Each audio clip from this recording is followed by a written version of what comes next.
Hello, welcome again to the WellPath family. Today we're going to delve into history and talk about the Aba Women's Riot of 1929. Now this story is one of resistance, resilience, inspiration. It's one of a unified spirit. This story is about how women who with no military background were able to rattle and shake up an entire empire. Let's go back to the colonial era. It was post-World War I and the British Empire were in need of more money, and so they decided to tax their already taxed colonies. This meant including women in the tax bracket. We already know in eastern Nigeria, the women are almost as hardworking as the eastern men. They go about their businesses, they contribute to the economy. They understood what tax meant because they supported their men. The British tax system was brutal. And then rumors started to spread that the British wanted to include the women in taxes. They had appointed warrant chiefs. These chiefs were supposed to be representatives of the crown. They were supposed to impose these taxes. They were supposed to carry out the business of counting women, counting their merchandise, counting their products, counting their livestock.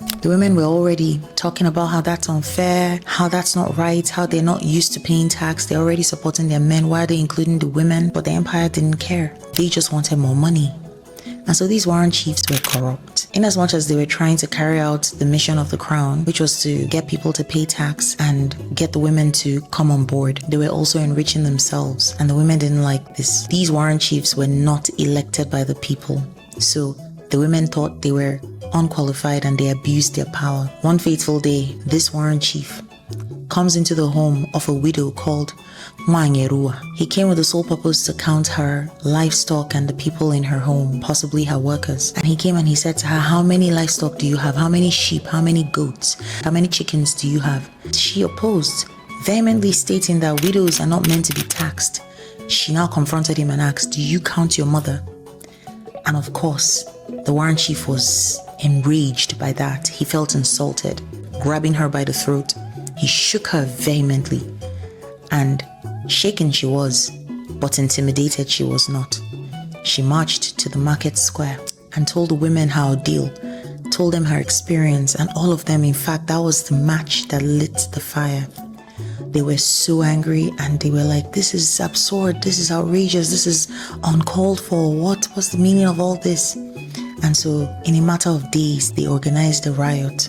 Actually, it was a rebellion. They went to these houses of the warrant chiefs and surrounded the houses, trapping them in their homes and forcing them to resign. Some were actually flogged. These women went ahead to destroy property, courthouses, British establishments. They blocked the market roads, all of these things just to get their message across. They distributed palm fronds, which was a signal. They distributed palm fronds to neighboring communities, neighboring villages, to join in the march, to join in the resistance. These women came marching and chanting war songs, marching and causing an upheaval in typical British style.